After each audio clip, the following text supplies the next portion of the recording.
What's up, guys? The Fox Wolf is here, back again with the GLOAT podcast. I know I don't have to say nothing about the title of the video with everything going on, everything gone great, but some things have gone sadness. And even though the title of the video says it all, there isn't going to be a lot of information to talk about whether the information is entertaining or boring. But there is one thing that we do know. In history, everybody's got to die. But sometimes, some people have a gift, but some don't. And that can be no different than boxer Art Jimmerson. He was a guy that managed to put in the work. But at the end of the day, no matter how hard he tried, he wasn't meant to be nothing until being remembered in Ultimate Fighting UFC 1. And I have recovered that doing a podcast about UFC 1 and how I talked about that. And after I made that video a couple months ago, it is shocking, well, about a month ago, it is shocking to know the truth. And it is sad because, guys, it's sad to understand the truth because when you go to UFC 1 and then you just scroll on, you know that some things are somewhat surprising because you have these crazy things. Like, yes, you have Kevin Rozier. Rest in peace. He passed away back in 2015. His cause of death was due to an apparent heart attack at the age of 53 in Tennessee. God bless the guy. He was one of the guys that had the guts to call and say he wants to do this. So you got to give respect. As for Patrick Smith, he passed away on June 18th, 2019 at the age of 55, unfortunately. He had a lot of success in his career, but he never became successful as much in the MMA world. But I'm going to talk about an MMA UFC 2 tournament, but there isn't going to be a lot of information I'm going to talk about because I am setting my eyes for talk about UFC 3, but that's for a whole nother time. Oh yeah, and Smith passed away from sarcomatoid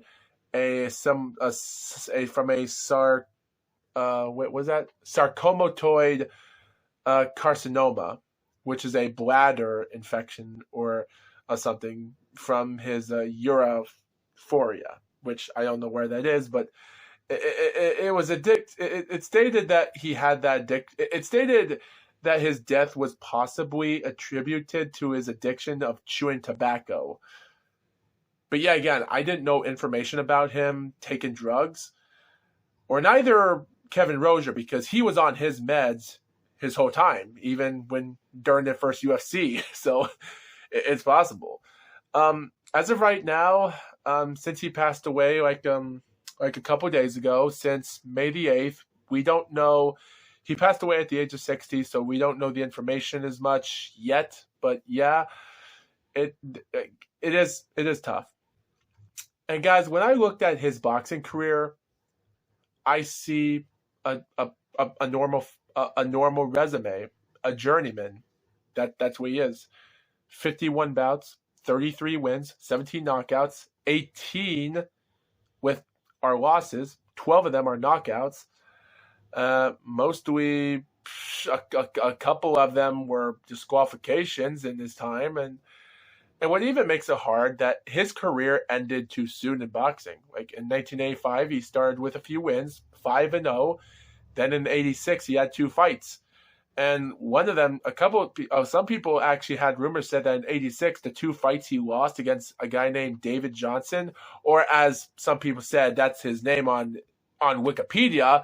But when I looked up on BoxRec, it said it wasn't David Johnson, but it was a guy that goes by the name of Glenn Kennedy.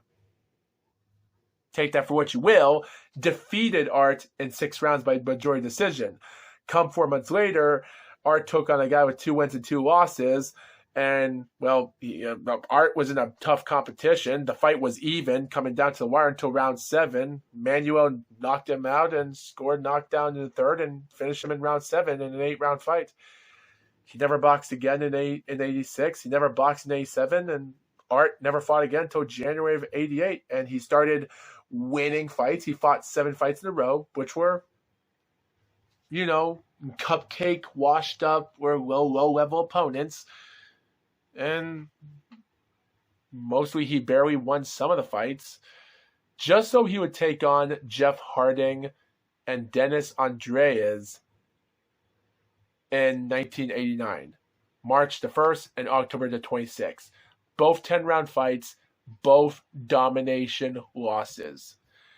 Jeff Harding was known for his WBC World Lightweight Heavyweight win he won in 89, because 3 months after he defeated Art Jimmerson, he defeated a nobody guy a couple months later just to win against Dennis Andreas by 12 rounds in a final round by TKO, because he was losing by scorecards after 11 rounds by 104 to 103, 106 to 103, 107 to 105. Dennis was winning all the cards, and Jeff just came out of the final round and won. Yeah, in the final round. He defended a couple of times until he lost in a rematch against Dennis in July the 28th of 1990. And yes, Dennis Andreas, the same guy that would take on Art Jimmerson in October, got him in 10 rounds. So, yeah, crazy enough. They did have a rematch in September 11th, 1991. 10 years in the future before the tragedy of 9/11. Only for Jeff Harding to win the rematch and defend the belt a couple of times, and then he would retire in 94 after he lost against Mike McCallum, and that was the end of him, 2-time light heavyweight champion.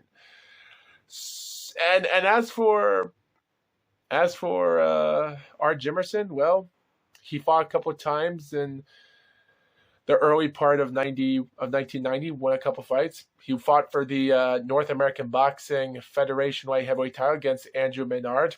He got him in 3 rounds. Art couldn't answer for the 4th round because of Corman retirement. But, hey, about a year later, out of the ring, he comes in May the 3rd, 91, takes on Paul McPeak. And you know what? He won. He won the IBC America's Light Heavyweight title in round 9 by TKO. So, good for Art. And he did. And then by 1992, he'd start winning, thinking that he now has a step up in the rankings. And considering he was, it's kind of weird because in 1991, May the 3rd, he was 172 pounds. In 91, when he won the belt. Fast forward to January, he weighed 190 pounds. So he went up to cruiserweight. But he was already in a cruiserweight. But I don't know what it was in 1990 because the cruiserweight was new, and I keep forgetting what the weight class was from light heavyweight to cruiserweight, but that still confuses me. But still, that right there is crazy. He started winning fights over and over again against nobody opponents, and then suddenly, by September 27th, 1993, he's already in the cusp. He's dominated multiple fights at this point, from winning fight number 15 to fight 29. So he's like... He's in a 15-fight winning streak. And guess what? He has a fight coming up in January. What was it again? A fight in January the 9th against Orwin Norris. Now, Orwin Norris at the time, back in January the 9th, 1994, was already fighting for a world title. Like, he was already the world championship. To be honest, he took on an Argentina fighter in November the 6th, 93, and won by TKO. But you want to know what happened 6 days after Orwin won that fight? UFC 1 came. So 2 months before Art Jimmerson would take on Orwin Norris, he signed it up, or some trainer or somebody, a trainer of his, signed him up to fight in UFC 1 with a boxing glove, boxing shoes, and yeah, I already talked about that moment. I think it was obvious that they didn't want Art to be in the fight that long. Like they said, stay in the fight as long as you can. If you can win, you win. Like you got planned for this fight against Orwin Norris in 2 months on January the 9th. And so I think it was obvious that he was just a cupcake opponent for Royce Gracie to make it all the way to the finals. And it was obvious. It was obvious. Viewers can tell that like Royce Gracie was picked to fight Art Jimmerson. Obviously, it was obvious.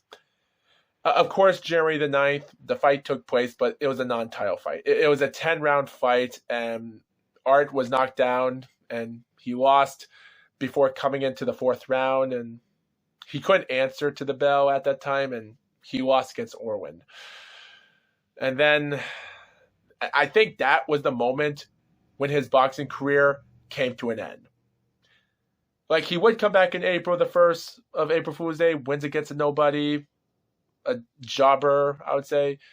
October, he would win a fight against a jobber, and then he would take on a nobody, 6-2 in October 29th, which that guy would beat Art. But then in 1995 became strange because he would take on Jerry Halstead, 82-12-1 in an 8-round fight. And Art won. Art defeated... This had to be the biggest win in Art Jimmerson's career. Jerry Halstead, a.k.a. Wimpy, which is kind of funny to say that, has actually been in the boxing a lot. Now, he was a USA Oklahoma State champion back in 87 and 1989. Mostly, that was the only time he ever won the championship bout at his time. So he was an Oklahoma king. But he couldn't hit the boxing world that much. Like, he had an interesting resume record back in his time. By 1983, he was a 22-0 guy. He took on Mike Costello, and Mike Costello ended his career by split decision. He lost. And he had a rematch with that guy, and he lost again. And he lost multiple fights in 1984. And Jerry Halstead took on great fights. He took on Greg Page in 86. Greg Page defeated him, former champion. He took on Tony Tubbs when Tony Tubbs was recovering from his loss against Mike Tyson some time ago. And Tony Tubbs got him in 10 rounds, which was somewhat of a battle. And then he took on Lorenzo Boyd in 87 for the Oklahoma State champion. And of course, Jerry won that fight. He took on a guy named Bobby B. Crabtree, somewhat of an interesting Oklahoma fighter back then, and he won that fight. But then in April of 88, he took on James Buster Douglas, the James Douglas, and Douglas knocked him out in round 9. And what's even more hilarious is that in April of 89, Jerry Halstead took on Tim Tomczak, the doughboy that took on Tommy Morrison in 93 for the WOBO belt. That Tim Tomczak. And of course, Jerry won by split decision. So he wasn't a person to fool around, but sadly by the 90s, it wasn't good. Jerry lost against Pierre Coetzee, and of course he lost against Tommy Morrison when he was recovering from his Ray Mercer loss, and he lost against Ray Mercer that same year in 92 when he was recovering from his loss against Holyfield. And then he lost against Alex Stewart, an interesting contender back then. He lost against Herbie Hyde in 93, the same year with Alex Stewart. And then in 94, he took a break, and he lost against Art Jimmerson. And, the rest of the other fights in his career, in 96, he lost against Brian Nielsen. He lost against Jeremy Williams, another heavyweight contender back then in the day. Not much. He lost against a random hype job named Rudger May, and he lost against him. And then in 97, his career came to an end in December when he lost against 13-0 Vladimir Klitschko at the time. That was his 14th win. So, Jerry Halstead, interesting journeyman fighter, and that'd be the best win for Art Jimmerson back then. So, yeah.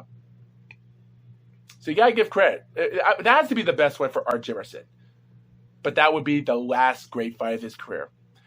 Because by 1995, after that fight, he lost against nobody. He lost against a random dude named Torsten May, 11-0, and he got knocked out. He lost in a disqualification 3 months before that fight by the NABF cruiserweight title when he was disqualified for persistent low blows in 11 rounds. He won against a nobody that same year in September. In 1997, from 2000 to his last 9 fights were all defeat. He lost against guys like Terry Dunstan, Vasilio Gyrov, Dale Brown, Adolfo Washington, Arthur Williams. Yeah, these were somewhat interesting title fighters back then. The Dale Brown fight was a guy that was for the NABF cruiserweight title as well. Yeah, and then he lost against a guy named Mike Rogers that I have heard of before. Mike Rogers, you guys might not know of him. I remember he was actually the guy that I remember. Oh wait, no. Oh no. Never mind. I was about to say he was that. No, it was a different Mike Rogers. Never mind. This Mike Rogers that I don't know, which now I know who he is now. He's the Honky Tonk Hitman, which is kind of a funny alias. Defeated Art Jimmerson in 2001, and then he fought him again in a rematch for the WBF World Cruiserweight title. It is a minor weight belt, but I still count it as a world title. And the WBF Super Cruiserweight, I don't care about that. And that was the first title shot Art Jimmerson ever fought. And, well, he lost in round 3 by TKO.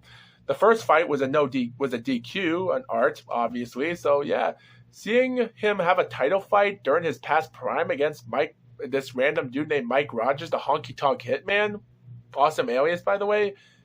Yeah, at least he tried for a title shot. Oh, yeah, and then about a month later, he took on Rydell Booker when he was in his prime, before he retired after his loss, and then came back and blah, blah, blah. So, yeah, guys, I think the moral of the story is Art Jimmerson wasn't much of a great fighter. Like, he had no chance, and I do want to apologize for that. But he showed himself to just go out there and box. But the thing was, he never took on great opponents. Like, his Jerry Halstead will always be his best win, in my opinion, and that'll be it. But it isn't what it is.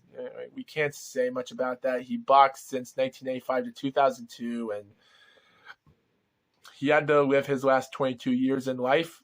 He lived longer than Patrick Smith and Kevin Rozier, but yeah, considering we have 3 MMA fighters in UFC 1 that are gone, and there's still Tylee Tui, Gerard Gorget, Ken Shamrock, Zane Frazier, Royce Gracie. So, yeah. It is what it is. And guys, how about we get to another subject? But guys, considering I'm done with the Art Jimmerson story, I would like to say rest in peace to the heart and rest in peace. As a born-again Christian myself, I would like to honor the legacy of Art Jimmerson. Not praying for him, because you don't pray for the dead, but honor. And I think that's better than nothing. Yeah. But you know what, guys? How about I sponsor the food snack of the year? Cheez-Its. Or cheddar cheese crackers. But these are Cheez-Its. Most of you guys, after picking these up at Walmart earlier today, yeah, this was the smallest box I could find in Walmart right now. It was actually a really cheap box. It was actually 21 ounces. But yeah, it was a really good appetite. And guys, speaking about appetite, guys, consider I have to clear my throat, guys. How about we do a challenge video, guys? I decided to do a new challenge today, and it's called the Mocha Challenge. And today, guys, I have 2 drinks here, the Starbucks Mocha and the Dunkin' Donuts Iced Coffee Mocha. We got 2 mochas. And today, guys, how about we take a break from talking about the topics? I do have a couple more topics to talk about boxing. But guys, how about I take a break to clear my throat? Because we're just beginning this podcast. So guys, how about I just drink one of these mochas and see which one's the best. I already froze these in the refrigerator like a half an hour ago. Well, a long time ago. I just took these out of the refrigerator a half an hour ago. So guys, the information here, we do have right here, the nutrition servings. Size is 1 bottle. It's mocha. Amount per serving is 190 calories. Total fat, 3 grams. 4% DV, saturated fat. 2% trans fat with cholesterol 15 grams. Sodium 95 grams. That's 4%. 5% cholesterol. carbohydrate is 33 grams, 12%. Dietary fiber, 0 grams. We have 32 grams of sugar with included added sugar is 22, surprisingly, 44%. Protein is 7 grams. There is no vitamin D, but there is calcium in 219 milligrams of it, which is kind of surprising. Yeah, these are actually milligrams is what I meant to say. So, yeah, and potassium is 493 milligrams. That's 10%. So, yeah, interesting enough. This is going to be a little bit interesting. Chill shake. Yep. I've actually drank out of these bottles before, so I know how to open it. Oh, I want that bottle.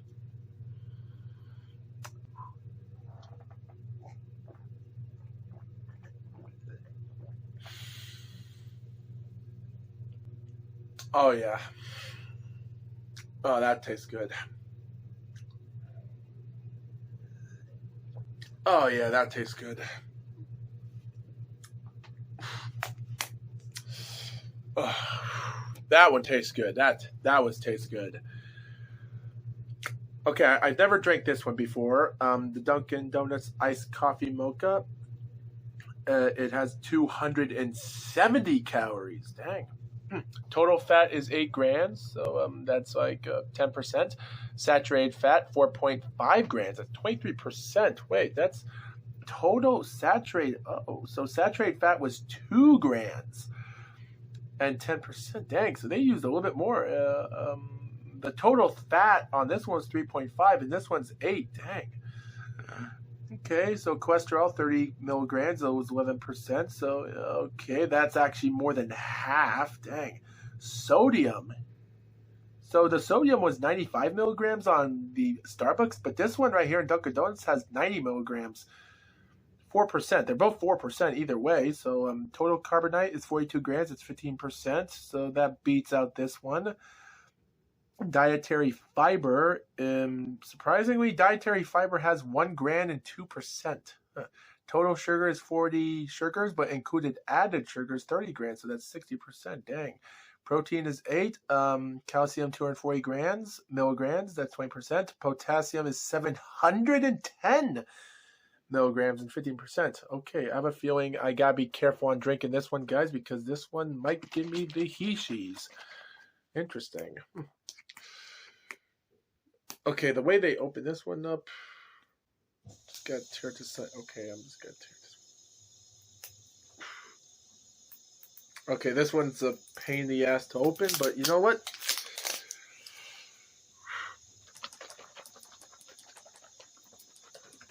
Okay, here we go.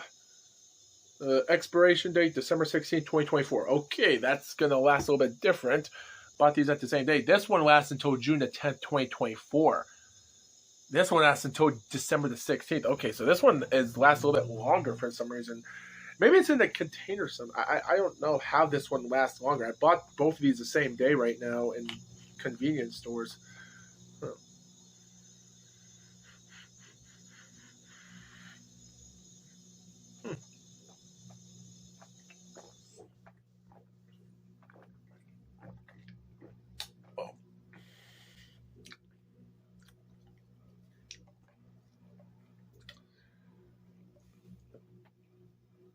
Honestly,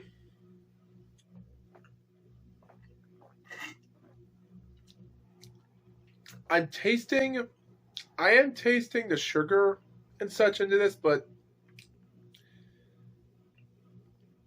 I don't know, like the top part of my, guys, the top part of my taste bud up here is getting the flavor taste of it, but the after flavor when I swallow it, it tastes flat. Yeah, the top part of my below up on my teeth, I can taste the flavor of it, but my tongue and such around here, I can barely taste. What happens if I swish it around, like gargling it?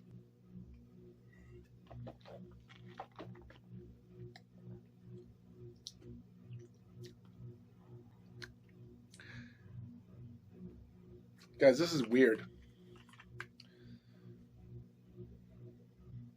I don't know, guys.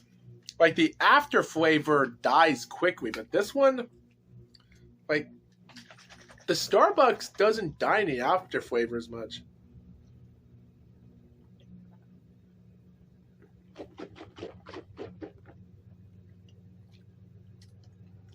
Like guys, between both of my tongues, guys, both of my cheeks and tongue can taste the flavor, but this can only taste the top part of my mouth, where like up there, but down to my tongue, below my tongue, and to my throat, I can't taste nothing with this one. Like, maybe I shouldn't. Like, guys, I could taste this one more between my tongue and such. I could, like, I don't know, guys. I'm tasting more flavor into this one than this one. Like, this one, like, I don't know, guys. It's like every time I drink it, it's like the top part of it, like,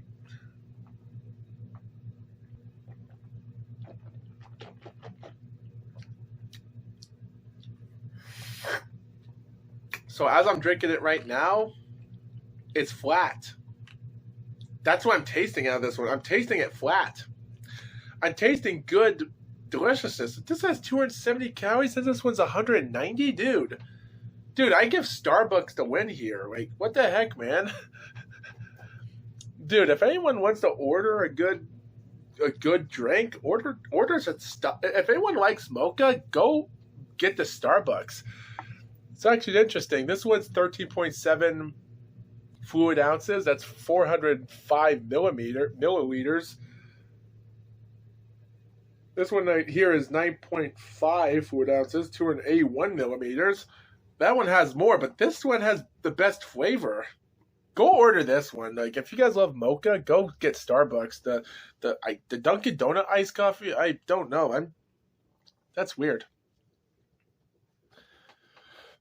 I don't feel like drinking the Dunkin' Donuts anymore. Okay.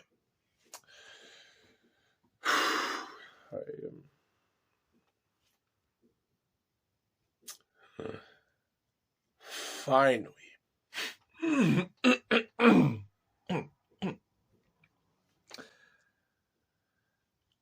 Finally. This one right here, ladies and gentlemen. This moment right here, ladies and gentlemen, hits the cake. May the 4th, 2024. Canelo Alvarez versus Jaime Munguia for the undisputed super middleweight title, live at the T-Mobile Arena in Las Vegas. And when it's Las Vegas, it's the Las Vegas. Live from promoters Canelo Alvarez, he is a promoter in this, with Tom Brown and Eddie Reynoso. Matchmaker Tom Brown is there. Live from Amazon Prime Video, pay-per-view, DAZN, Panama Telemetro Channel 13 is broadcasting this live. Guys, what makes this moment interesting is that Canelo Alvarez, like, I heard that he was like 5'8", but now he's 5'7.5". Jaime Munguia is 6 feet tall. So he's 4.5 inches taller. He has a 72 reach advantage. Canelo is a 70.5 reach advantage. But that doesn't mean that with age, because Canelo might not be young considering he's 33 and Jaime's 27, but with age comes wisdom. And if he can actually have a wise idea of winning this fight, he has to be smart. This show does take the cake. You could talk about anything else. You could talk about the WBA World Welterweight bout of how dominant Stanionis won his bout against a 6-0-1 dude that had no chance. Talk about Brandon Figueroa defeating Jesse Magdaleno for the WBC interim, or even the other interim belts that time with Mario Barrios. But that has nothing to do with anything. This bout route here was great.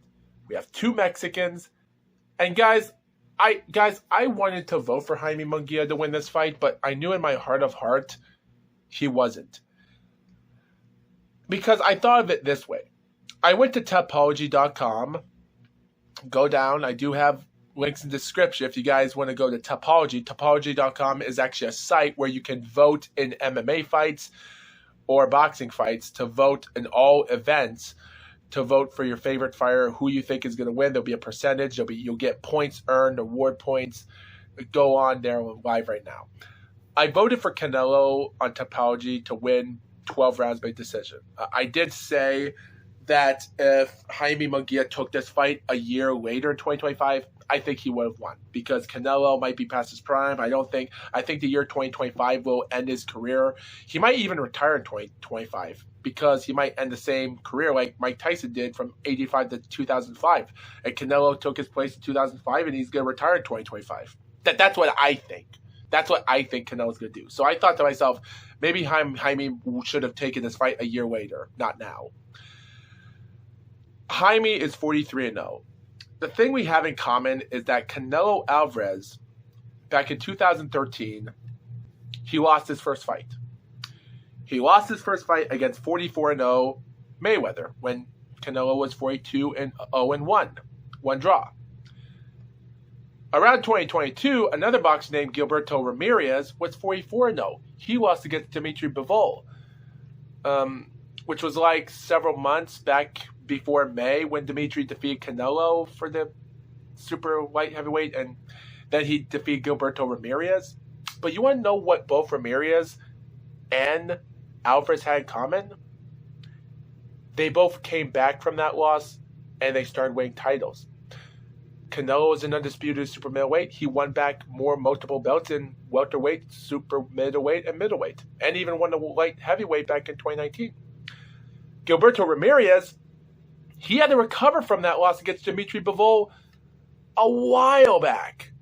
And Dimitri Bivol had to take almost a 14-month hiatus after he defeated Gilberto. Gilberto had to come back and defeat Joe Smith Jr. last October, come March, and he took on a guy that was 27-0. And he won the WBA Super World Cruiserweight title.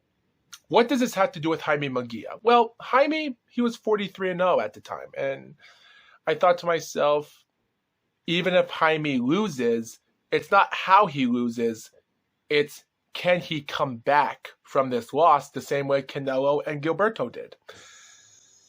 Because both Canelo and Gilberto both got dominated, got squashed in their first professional loss. Jaime Munguia was completely different. When I saw Gilberto enter in this fight and he went 3 rounds in the first fight. He dominated round 1. Kind of had some trouble in round 2, but I think he won. But it's kind of weird because Judge Tim Cheatham gave Canelo round 2, which that would affect Canelo to have him to be the winning score by large margins. But still, I still think Jaime won. He got round 3. When I saw Jaime went through 3 rounds, guys, Jaime Munguia, he was fighting early. He was landing, he was throwing punches, but he wasn't landing a lot of punches. Guys, people say Canelo dominated and squashed Jaime. It was the complete opposite. He did a lot better in his first professional loss than Gilberto or Canelo did when they first lost their fight. He went in there. And then in round 4, Canelo called it back and knocked him down. He recovered and won, but still, it wasn't enough. We come to round 5, we come to round 6, round 7, and Canelo dominated. He was finding some marks in the fight. guys, after 7 rounds of competition, it was interesting. Guys, I think what made the fights really interesting, and by the way, guys, I was getting a little bit tired at the time. I was judging the fight so much after 6 rounds, and I was getting a little bit tired when round 7 came. When I came to round 8 of the fight, round 8 is when I was not in a concentrated mode at the time because this fight took place. And when I was in the East Coast, it was already midnight at the time, so I was in tired mode at the time. So, like when Jaime came back, Jaime and Canelo, round 8 and round 9 had to be one of the most biggest battles in history of boxing. Round 8 and round 9 were the rounds that you think to yourself, who won? And it was pretty crazy. Because like Jaime and Canelo were throwing themselves out of crazy town. And when you see it, like, it's crazy. And guys, I want to find out the footage because when you go to round 8, it was a massacre fight. I believe Jaime won that round. Definitely, I do believe he won that round. But that's not the point. We come to round 9, and these two ripped each other apart. And even though I also gave Jaime this round as well, which meant I gave him round 1, round 2, round 3, round 8, and round 9. At this moment, I was like, dang, he's going to make a comeback. He came back. He's coming back strong. I can't believe it. And I was like, this was going to be like the Sergey fight he did in 2023 against the Ukrainian. That's what I thought. But for what reason, Canelo came back. But you want to know what's interesting? Now, guys, I will say, though, guys, after 9 rounds of competition, Jaime actually fought a lot. But he wasn't landing a lot of punches. Because, guys, after 9 rounds of competition, Munguia threw 509 punches, but landed 131. Canelo only thrown 395 punches and landed 170. 43% of his punches, while Jaime, 26%. Now, you could think to yourself that, well, at least Jaime was trying. He was out there fighting and not giving up, no matter what. So when you say to yourself that Canelo was dominating and he squashed him, I find that hogwash. Like, this wasn't a squash match like Canelo or how Gilberto Ramirez lost their first fight. Jaime was out there trying. And guys, even though Canelo was hurting Jaime a lot, you gotta say, there were still times when I saw those slow motion replays and how there were sometimes Jaime threw in a great punch, even though he wasn't throwing a lot of punches later in the fight and Canelo was landing more. There were still times that Jaime threw and landed his own hard punches on Canelo, and he stayed on. Jaime recovered from his 4th round knockdown. So you got to understand, this was pretty decent. We come to round 10, and Jaime is still throwing punches, but you still see him throwing body punches. You see them throwing their own punches. So even round 10, there was time that Jaime was landing good punches, but Canelo did better. Like, don't get me wrong, guys. Canelo kind of did a little bit better in round 10. To be honest, I think he did a lot better. Like, he might have did 3/4. Like, 3/4 of the 10th round were Canelo. Like, yes, there were times that body punches were a factor. And, guys, I'm not going to talk about if there was any cheating or holding or grappling or any eye beating because, guys, people keep threatening me about the Nick Ball and Ray Vargas fight, how there was some cheating and knockout controversies. I didn't pay attention much about that fight. I was only paying attention to the scorecards and such at the time when I did. So I never paid attention to that fight. But still, coming to round 11, at this moment, guys, when I saw round 10 and seeing how Canelo won, I was like, okay, this is the end of the fight. And my eyes were already in tired zone. In round 11, when watching the fight live at the time with my own eyes, and I was just so, oh God. And there are times that when seeing Jaime Munguia, and there was one time in the 11th round, like around 1 minute, 10 seconds left of the fight, I would say, around the 1 minute, 15 seconds left, there was times that Jaime threw some interesting by punches and times where Canelo had uppercuts and other punches. And there was other times that I did saw a random moment around.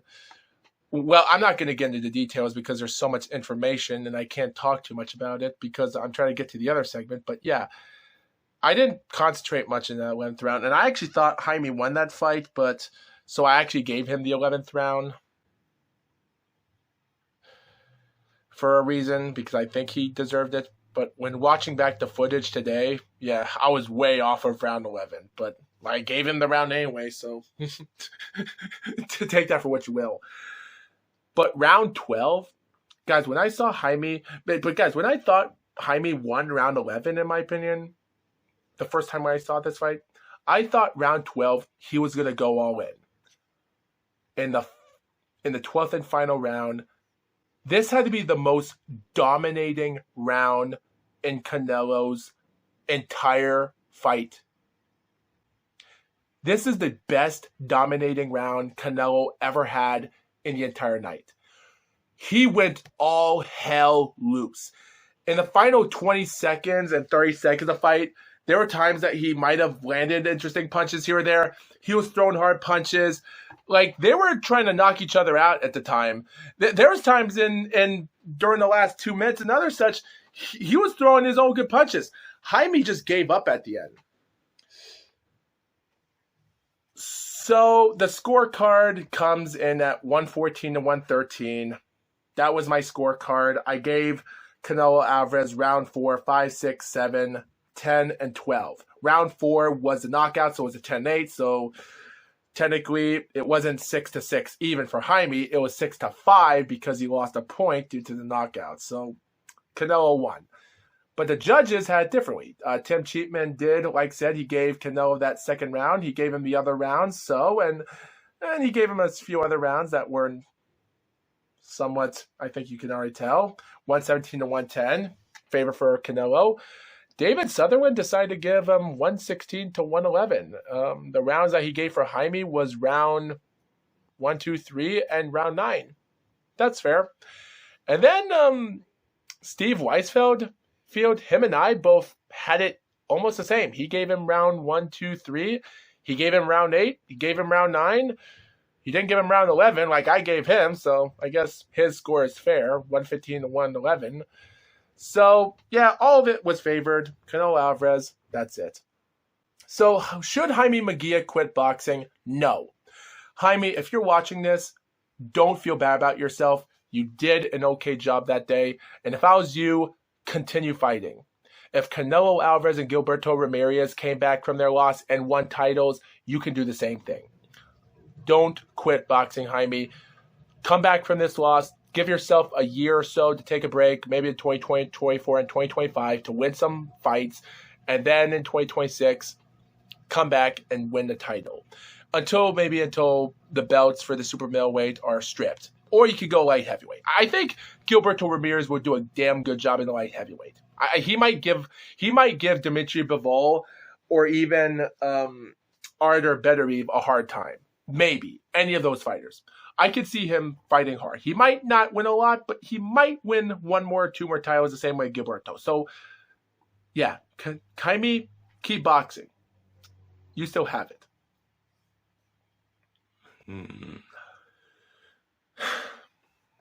I just...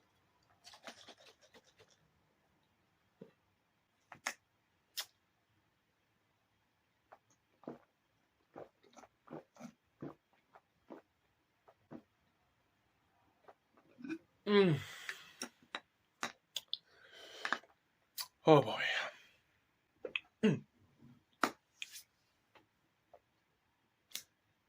Time.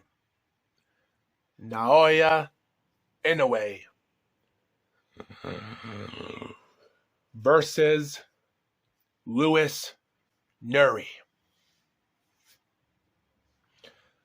Live in the Tokyo Dome from Bob Arum, Hideyuki Ohashi, and Akihiko Honda Promotions.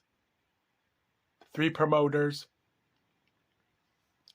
1 undisputed fight, and 3 titles. So guys, this fight took the cake.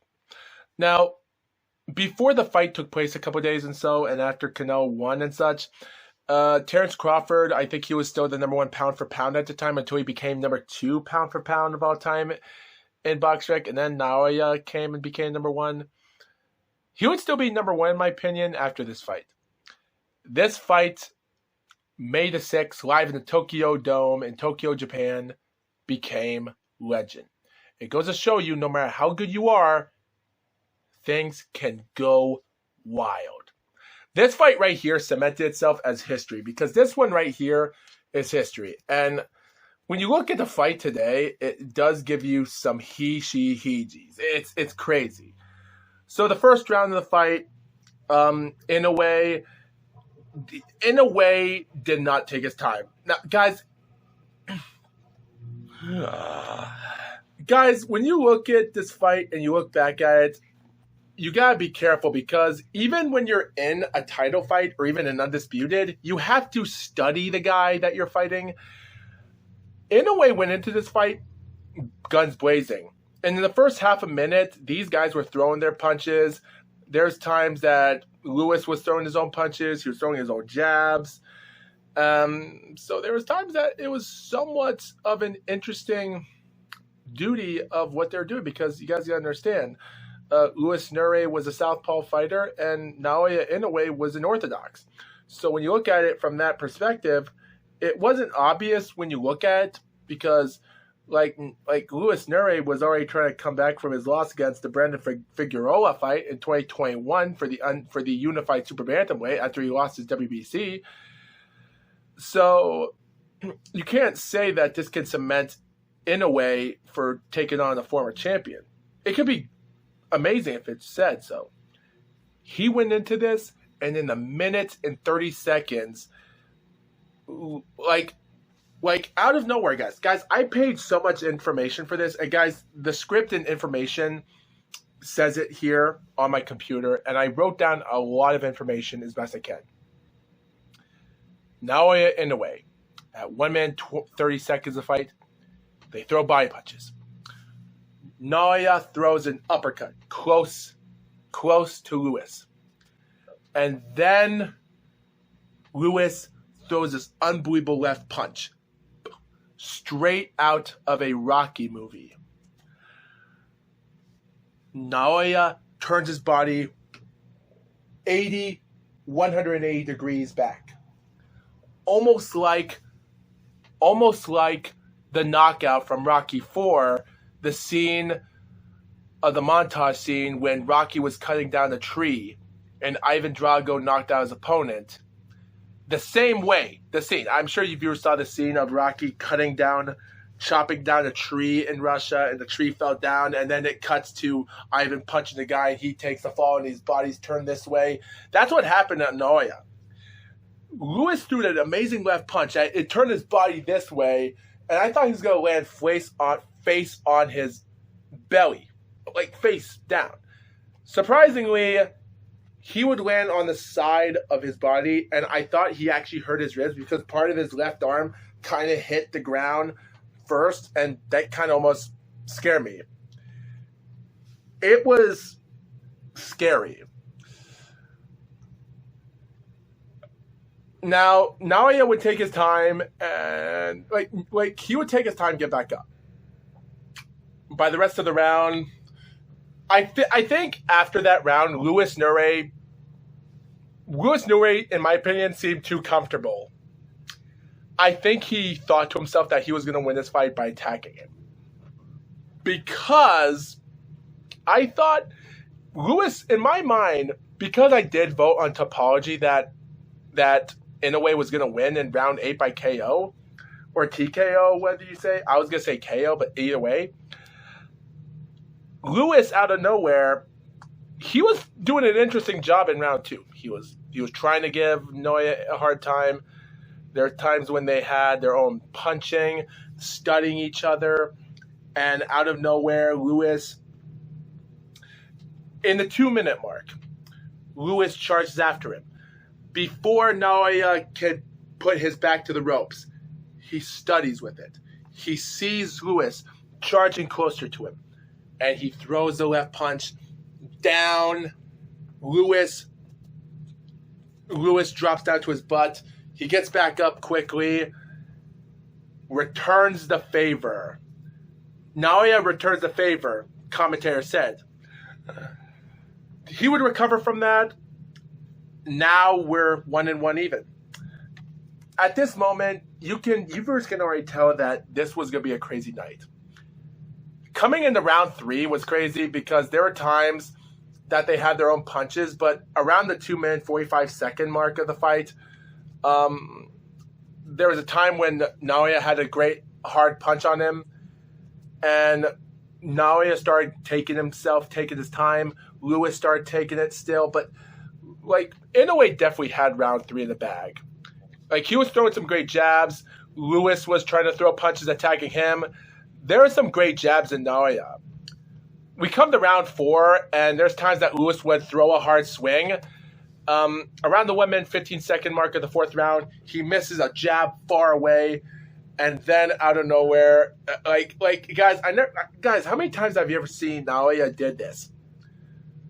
Like Lewis throws jab, misses a hard left punch, and then Noya walks forward and says, he gives him a gesture to come over here, come over here. Come over here. Because that's what he did. Come over here, man. Come over here. Come over here. Come here. Come on. Come here. Come here. Come here. Come here. He tricks his fighter. That was shocking.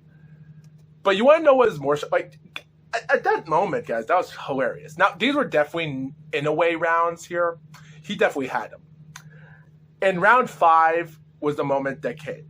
When I thought Lewis was going to return a favor for Noya, I really thought he did, because at the 2-minute mark of the fight, he was trying to hurt in a way. He was trying to scare him the same way. And then some 20 or so seconds later, at the 2-minute 20-second mark, he was trying to put his gloves. He was pushing in a way to the ropes, but in a way kept punching. And then, guys, the replay of this knockout was crazy. Like, anyway, throws the punch, ducks. Lewis does this. And then, anyway, turns around, does this. He's about to throw his left punch. As he does it, Lewis moves his gloves down. Fatal move, punch, in a way, down Nure. The risk with no reward, said the commentator. And the final seconds of the 5th round were crazy. He's throwing punches. In a way, he's throwing punches. He ducks a punch. This way. Lewis is throwing these wild punches that aren't even hitting in a way. And there's a crazy, huge right hand on Inoue. He throws a wide punch that goes nowhere. This fight was crazy. My head is shaking right now because I can't stop talking about this. Or maybe it's the mocha coffee. I'm going to drink this again if this does anything.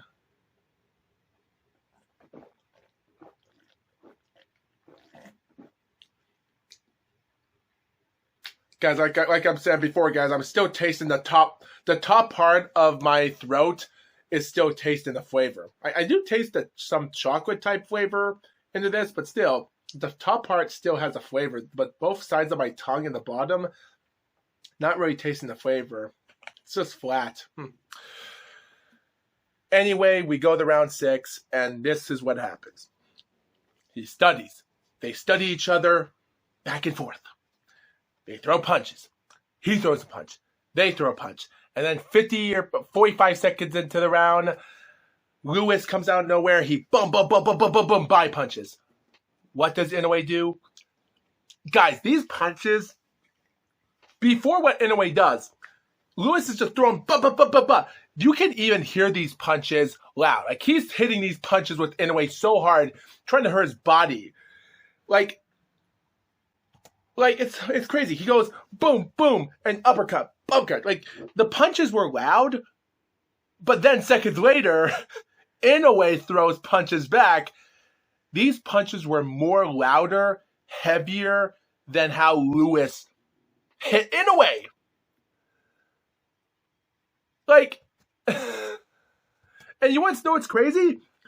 After Lewis throws his last punch that went wide, a wide throw that went nowhere, far away from Inoue, Inoue turns his hands like this and goes, and then boom, boom, boom, boom, boom, boom, boom, boom, boom, boom, boom, boom, boom, boom, boom, boom. He's going to town with Lewis right now. He's just throwing punches. He blocks him back. Oh my gosh. He goes right hand, combination on top. And then at the 1 minute 15 second mark, this is what, it's crazy. So, it's so crazy, man. It's so crazy. He throws a left jab, backs in the rope, and then Inoue misses a left with Lewis kind of ducking, only for him to get caught by Inoue's right. But what's crazy is that if you guys look at the replay, like, because guys, Inoue's right, like, guys, when I first saw this, I thought Inoue threw one right punch that finished the fight. He throws a right jab. Lewis kind of ducks something like this, might have hit him. So he gets caught. He gets that jab only for him to go, only for Lewis. Lewis gets jabbed away like this by Inoue's hand. So he moves, only to get caught up by Inoue punching him once. And somewhat of a millisecond later, Inoue throws another punch. I did not see Inoue throw two right punches at the same time. His punches were so fast, he goes boom, boom. And then, Lewis, out of nowhere, his legs buckle up. He hits his back to the ropes. He falls down like he was a Jenga. He fell down like a bunch of Jenga blocks falling at the same time. He hits his body to the rope. He cracks, the way he fell was so crazy that he fell like a bunch of Jenga blocks fell. The tower fell. That's how Lewis fell to the ground, with his back laying on the bottom part of the first rope of the ring. Referee waves it off. TKO win. Inoue still the undisputed bantamweight championship. This was somewhat interesting. That goes to show you that no matter how good you are, Inoue can still have some weaknesses no matter what. And that's great. You know, guys, even though we have a couple more minutes left until the 1 hour mark is over for the stream, but I do like to say this. If you say to yourself, ignoring the super bantamweight and ignore my nose itching a lot, this moment had cemented itself crazy. If you ignore the TJ Donnery fight, that was a non-title fight and he took on a nobody, and then you had Seijiro Yuri Akui defeating Taku Kuwahara in their rematch, with Yuri defeating him again for the WBA World Flyweight, which was great that they had a rematch together. Or have Takuma Inoue, his brother, retaining his WBA Bantamweight title against Sho Ashida. Yoshiki Taki defeats Jason Maloney. He was an 8-0 fighter taking on a 27-2 dangerous contender of Jason Maloney. In his 9th professional fight, he wins the WBO World Bantamweight Champion. And when you look at the fighters that won the Bantamweight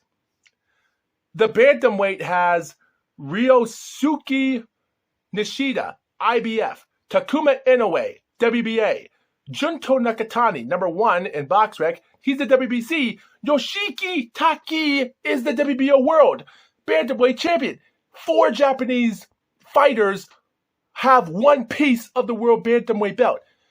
May the 6th, 2024, not just cemented history of Naoya Inoue becoming the undisputed retain against Luis Nure, Yoshiki Taki makes history of 4 Japanese boxers winning one piece of the major belt.